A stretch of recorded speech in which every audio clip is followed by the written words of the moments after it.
Mais il n'y avait personne. Le bébé pleurait toujours dans ses bras, ses petites mains tendues. Reine Alika soupira. « Puisque personne n'est là, je t'emmène avec moi, » dit-elle. Elle berça le bébé contre elle et descendit dans son royaume sous-marin. Mais dès qu'elle entra dans l'eau profonde, l'enfant se mit à suffoquer. Son petit corps se mit à trembler et son visage devint pâle. « Oh non !» murmura Reine Alika, affolée. Elle se rappela soudain que les humains ne pouvaient pas respirer sous l'eau. Elle se pencha doucement et l'embrassa sur le front. Ce baiser était magique. Le bébé inspira profondément et cessa de suffoquer. Il se mit à respirer normalement, sous l'eau. Reine Alika sourit tendrement. « Tu fais désormais partie des nôtres, » lui dit-elle. Quand la reine Alika ramena le bébé dans son royaume, toutes les sirènes se rassemblèrent pour le voir. Elles n'avaient jamais vu un enfant comme lui. Sa peau était d'un blanc pur et il semblait rayonner doucement dans l'eau. « Il est si différent, » murmura l'une. « Regarde comme il brille, » ajouta une autre. La reine Alika serra le bébé contre elle.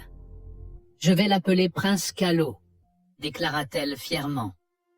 Les sirènes hochèrent la tête, et très vite, le nom de Prince Kalo se répandit dans tout le royaume.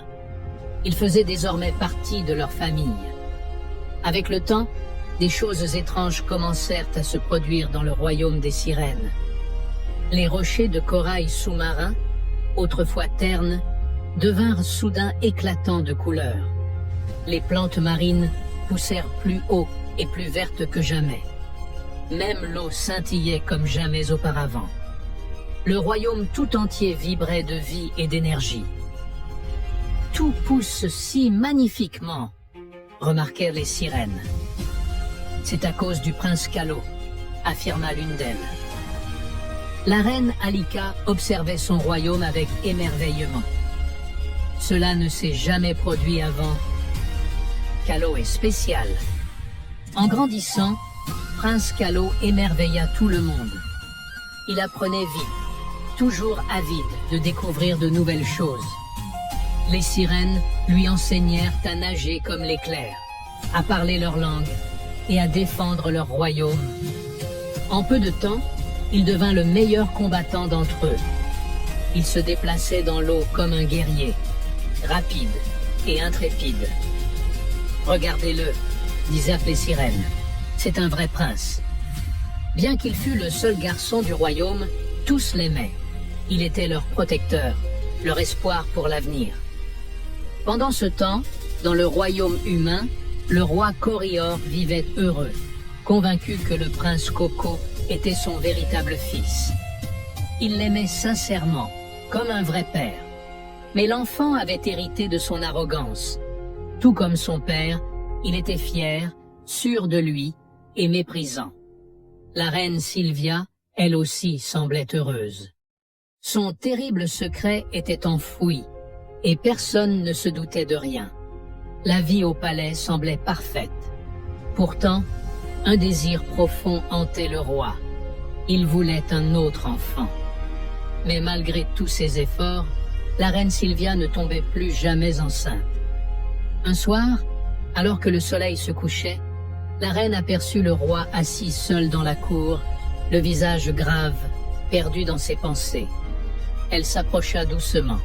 « Mon roi, » dit-elle d'une voix douce, « pourquoi êtes-vous si préoccupé? Un enfant ne suffit-il pas à notre bonheur ?» Le roi la regarda, son expression difficile à lire. « Un enfant suffit, » répondit-il lentement. « Mais j'attends quelqu'un. » Le cœur de la reine manqua un battement. « Qui attendez-vous, mon roi ?» demanda-t-elle prudemment. Les yeux du roi se plissèrent et sa voix devint ferme. « Ce n'est pas une chose dont une femme devrait parler. Tu devrais être dans tes appartements. » La reine Sylvia baissa la tête. « Oui, mon roi. » Elle savait qu'elle ne devait pas insister. Le roi n'aimait pas être questionné, même par elle. Mais au fond, elle avait peur. Qui attendait-il? Que voulait-il dire? Un froid glacial envahit son cœur. Et si la personne qui l'attendait était l'enfant qu'elle avait laissé au bord de la rivière? Cette pensée serra la poitrine de la reine Sylvia. Pendant des années, elle avait essayé d'oublier ce bébé abandonné. Mais maintenant, son passé semblait revenir la hanter. Le prince Coco, lui, grandissait sous l'autorité sévère de son père adoptif. Le peuple ne l'aimait pas. Il ne lui en voulait pas directement, mais considérait qu'il ressemblait trop au roi Corioor, arrogant, froid, distant. Un soir, la reine Sylvia était seule dans sa chambre. Le palais était silencieux, mais ses pensées faisaient grand bruit. Elle revoyait cette journée au bord de la rivière, les cris de son bébé, l'eau qui l'emportait. Elle se demanda, a-t-il survécu? Quelqu'un l'a-t-il recueilli? Est-il encore en vie? Et puis, une pensée terrifiante surgit. Et s'il était celui que le roi attend? Son cœur se serra de peur et de culpabilité. Elle avait pris une décision cruelle, poussée par la peur. Mais aujourd'hui, elle craignait que cette décision ne vienne tout détruire. De son côté, le roi Corioor ne trouvait pas le sommeil. Il arpentait ses appartements, plongé dans de lourdes réflexions. Il avait étudié de vieux parchemins racontant l'histoire du royaume, cherchant à confirmer ses soupçons. Ces textes anciens racontaient qu'à chaque 200 ans, naissait un enfant spécial, un enfant aux dons uniques, envoyé par les dieux. Sa peau était d'un blanc éclatant, et sa naissance annonçait la paix, la prospérité et la puissance du royaume. Durant sa vie, aucun ennemi n'osait attaquer. Le royaume vivait ses plus belles années. Or, cela faisait précisément 200 ans que le dernier enfant sacré était né.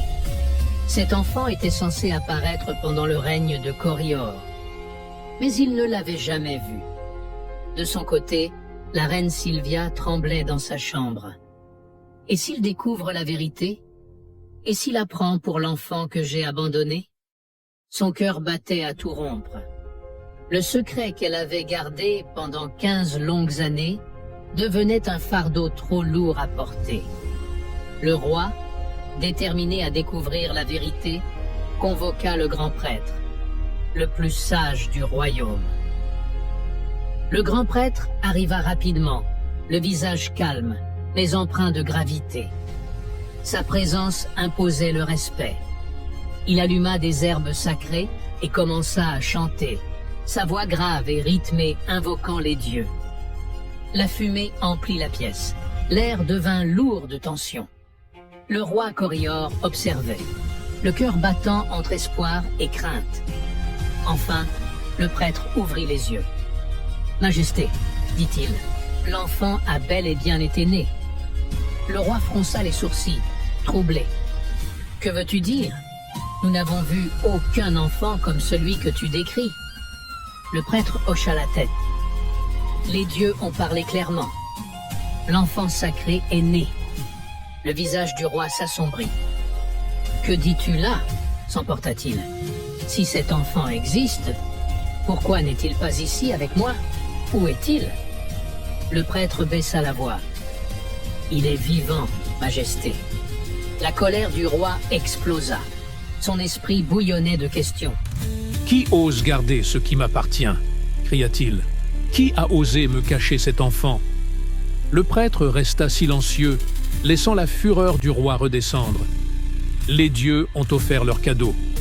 Mais maintenant, c'est à vous de le retrouver, dit-il calmement. Pendant ce temps, la reine Sylvia, dans ses appartements, était en proie à la panique.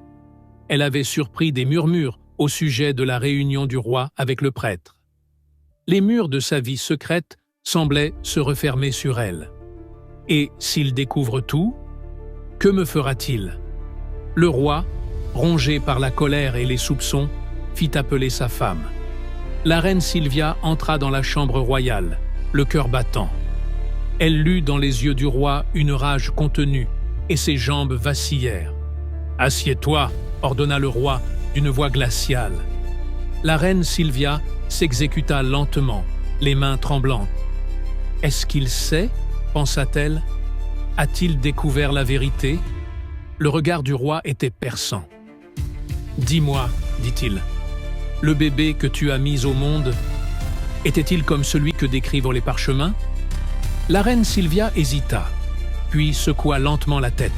« Non, mon roi, » dit-elle à voix basse. Mais le roi ne la crut pas.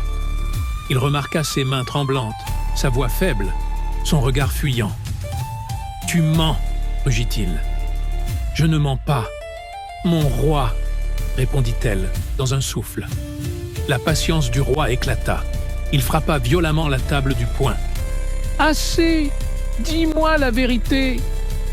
Terrorisée, la reine Sylvia éclata en sanglots. Elle ne pouvait plus cacher la vérité. Alors, elle confessa tout. Elle raconta comment elle avait donné naissance à un enfant à la peau blanche, comment la peur de la réaction du roi l'avait poussée à l'abandonner au bord de la rivière, et comment elle avait ensuite remplacé l'enfant par un orphelin. Le visage du roi devenait de plus en plus sombre. Sa colère était un orage prêt à éclater. « Tu as abandonné le cadeau des dieux » hurla-t-il. « Tu m'as trahi, et tu as trahi ce royaume !» Le grand prêtre, resté près du roi, intervint prudemment. « Majesté, ce que la reine a fait est grave, très grave. Mais je vous en prie, ne laissez pas la colère vous emporter. Elle a agi par peur de vous. » Les yeux du roi flamboyaient de rage. « Peur de moi ?» cria-t-il. « Oui, mon roi, » répondit calmement le prêtre. « Ce n'est pas seulement elle. Tout le royaume craint votre colère. Cela n'excuse pas son geste, mais... »« Assez !» tonna le roi. « Encore un mot, et tu subiras le même sort qu'elle. » Le grand prêtre se recula en silence, tête baissée. Le roi ordonna immédiatement à ses gardes de former un groupe de recherche. Ils se rendirent à la rivière où, 15 ans plus tôt, la reine Sylvia avait abandonné l'enfant. L'eau était calme, les lieux silencieux.